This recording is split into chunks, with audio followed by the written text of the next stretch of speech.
some interesting things to think about there. I was going to try to record one last night. For some reason, my video card driver was updating and it didn't want to record, so we're going to do it today instead. Know that I wanted to record something earlier, but we just got to it now.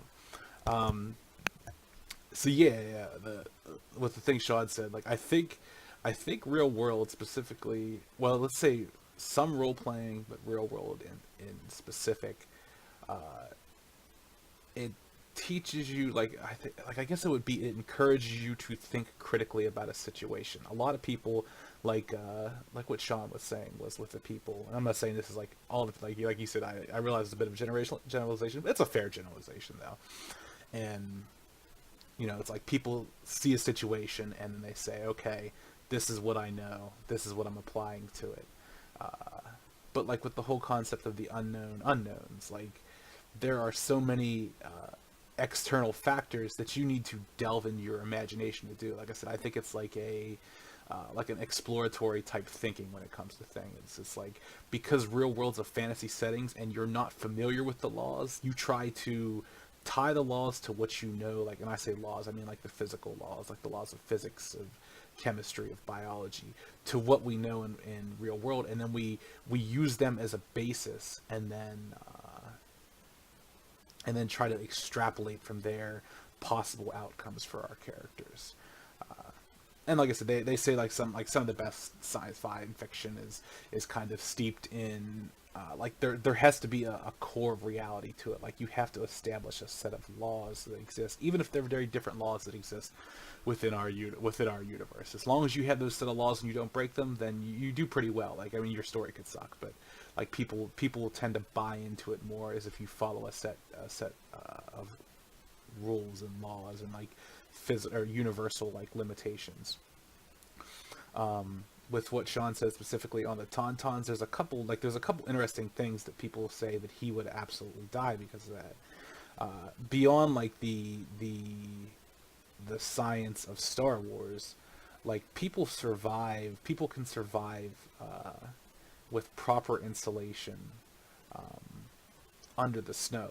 I think those like dogs, like huskies, will do that. Like in the middle of snowstorms, what would quickly prove fatal, they basically burrow under the snow, and the insulation, even being surrounded by that, provides enough to survive. I mean, like, it's personally their fur coat, their layer of fat, everything like that. So it can be assumed, or it can be inferred, that a tauntaun living on this planet probably has a much denser fat layer than other creatures that you might find in other worlds. And because specifically, where it exists and how it seems to exist, like some of the stuff, like you see, like the cave monster that hides in the cave, is like, yeah, you're being kind of sheltered from the wind at that point.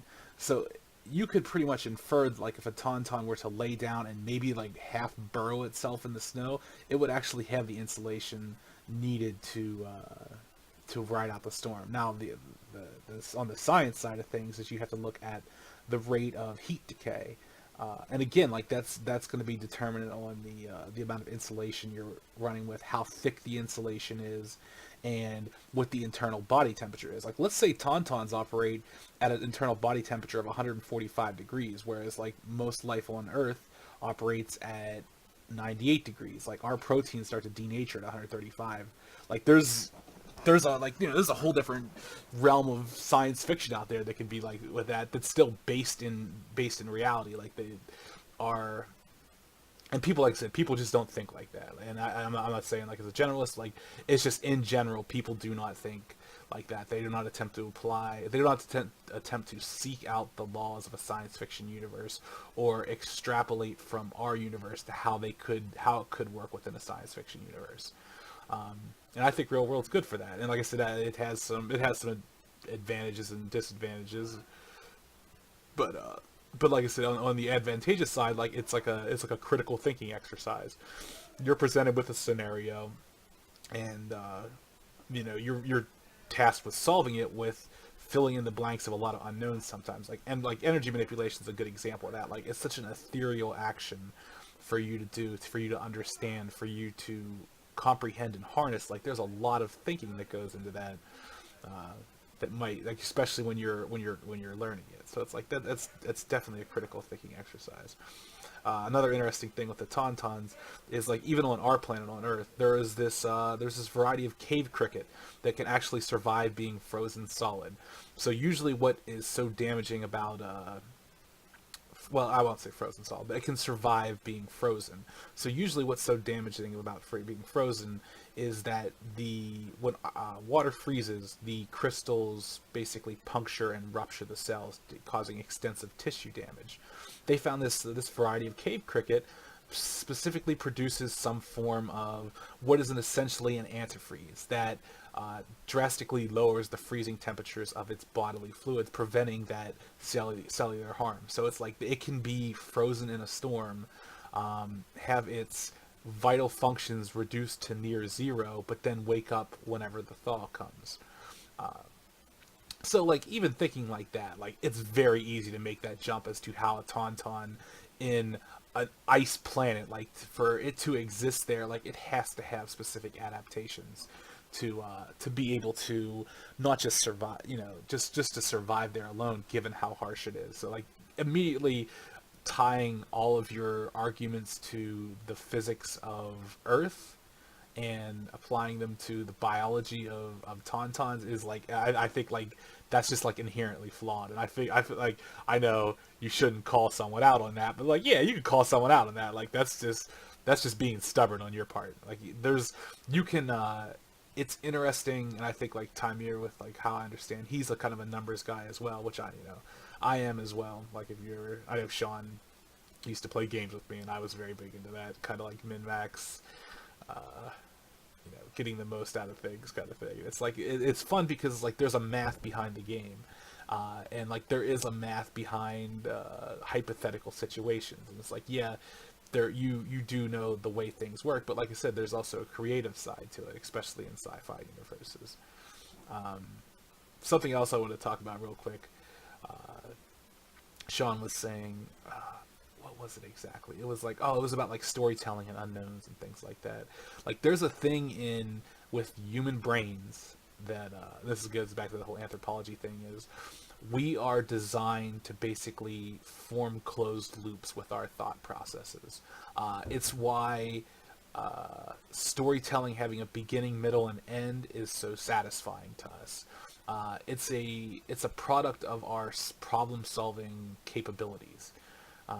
We basically identify a problem, work through it, and find a solution to it. Like, we basically operate in these closed loops, and, like, there's phenomenon out there that that kind of like point to this. Like, the one I specifically remember is, like, if you've ever walked into a room and walked out of a room and forgot what you came in there to do, and something like that. Like, that's like your mind creating a closed loop. So we basically operate in physical and metaphorical boxes, in the sense where we approach a problem, we isolate it, and then we seek to solve it. So even, like, going from room to room like that, sometimes that kind of triggers that notion of we've solved the problem of leaving. Like, it's not a problem of leaving that room, but once we leave that room, like, we have isolated that issue there, and we're looking for a new one. So it's like it's a weird brain chemistry thing. I forget exactly what it was, but it's like you kind of get the idea behind it, and, like, that's something that goes with like, it ties into storytelling, it ties into, like, our problem solving abilities, things like that. So it's like there's a reason why we'll probably think about things years down the line if they're left unsolved or unopened, like with Real World, like that. Like, how I harp on Zeratul, like, I don't know the outcome like that, is because I never experienced the closed loop to that story. And that's just the nature of things sometimes. Like, that's the way things play out. But yeah, like, wanting that one. What I was getting at is that wanting to know, that wanting to understand, and, like, that's something even in. Well, let me finish that thought. Wanting to know and want to understand is a byproduct of our thought process, of the way we internalize problems, of the way we identify, work through, and solve things. The other thing with that is with, like, I know Sean said about games, and how it's like there's there's like tutorials, there's understandings, there's things like that, and you don't get that in real world. Well, I would extend it a bit further into entertainment in general. Most works of entertainment not necessarily follow the three-act structure, but they convey to the audience the thoughts and intentions of the characters they're observing. Uh, so it's like when you read a book, you have access to that character's internal monologue. When you watch a movie, you might not get as much of it, but like there might be a narrator or something like that. With real world, like there's, and like I said, this is the, it's like that in fake world where you always don't know someone's like inner monologue there or anything like that. But as a work of entertainment, you generally know that kind of thing. And if it's left like think of a movie that leaves it open ended.